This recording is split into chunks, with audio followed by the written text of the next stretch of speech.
My speech, our rights and our earth. For all our lives, we've had them both.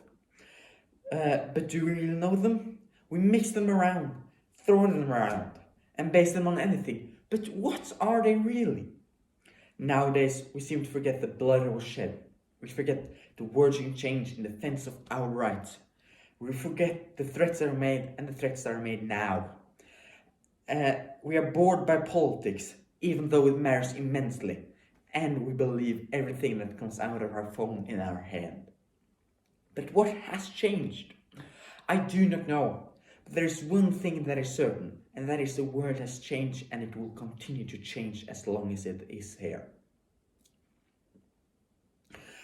We no longer stand in a time where small changes can mean the start or the end of a nation's greatness.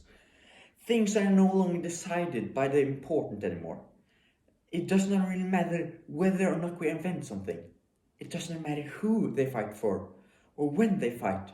The world is no longer influenced by the actions of great people, but actions of the large masses.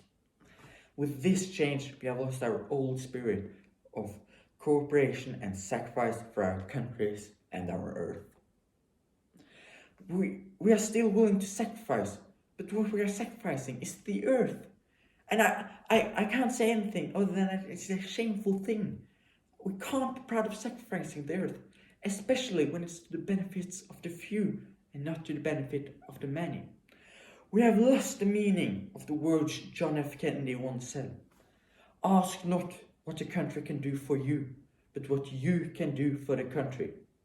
If John F. Kennedy had lived today, he would have been called out for selfishness and greed. We do not view us as more important than me. These are the times of selfishness and greed.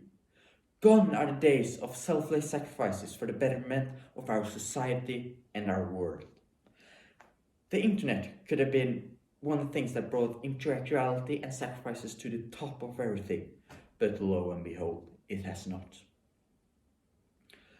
It has been a negative interference on our lives. It ruins a lot, and it doesn't really work. It ruins, We have become blind to the facts that surround us.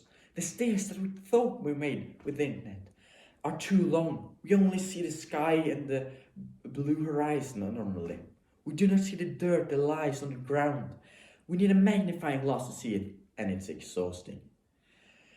But the skies, it's so beautiful, it's so green, it's blue, it's wonderful. We forget what really is the dirty things. We only see the nice things. And you can say that's positive, but in the end, we ruin the things that are nice. Everything gets ruined in the end. And we are two different people then. Those that see the horror on the ground and those who only see the great views in space, the sky and the horizon. The protest last year was a wonderful example of this. People banded together for the planet, together, and demand action from the politicians who's controlling everything. Before lunch at McDonald's, that is. Hypocrisy poured through and ruined the college protest and ruined it all. So when I stand before you here today, I'm not asking for gold or silver or anything, but put the world and us before me. But back to what has changed. We are no longer able to thrive in the words that are spoken in private. Speeches are what changes the world. And it might be about a dream you have or fights you will take. We once more have to realize that in the end, if we want change, we need to inspire that change and make that change. The world stands in front of two great challenges. One might ruin the other and hinder the actions we take to save the one cause. Racism divides us, but we also need to save our planet. We can't forget the beast that lives within us when we save our planet. Racism and injustice. It tears us up and ruins us, but the worst is that it tears us up from the inside. A cloth can take a hell of a beating, but if the fabric tears in the smallest tear and it's all ruined, it doesn't work. It's gone. It can't take anymore. Our blood may boil, our skin might freeze of horror, our minds may become weak, but we need to fight. We need to push forward, united as one, united as humans. We cannot be broken from the outside if you already have been broken from the inside. We need to remember we are one and united. We need to fight the common enemy and the enemy within.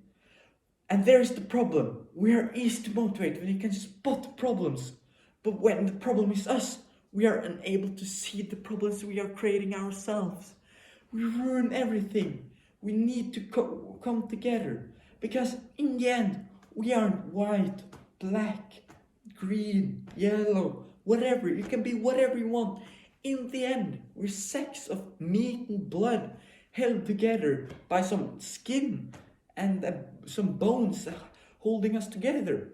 We aren't much in our own. And one day we will die. We will join the ground, as the church say. We came from the ground and we will join the ground. But as we are doing now, we are ruining that ground, the earth. If we continue to do as we are doing now, there will suddenly never be anything. It will be gone. It will kill us. We're missing rights, the two most paramount rights.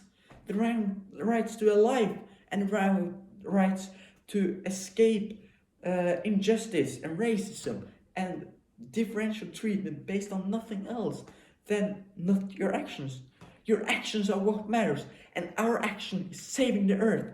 Because if our legacy is that we ruin the world, honestly, we fail. We've got to band together and work this through, because if we don't, this will be the end of us. Those that come behind us, those that come in our footsteps, will only see what we have ruined, if we ruin it. But if we work together and save this, they will see the great work that we did, and we'll be proud of what we did. We need to be the change that brings the world forward and do not end the world. We need to keep on going and fight for it. Thank you.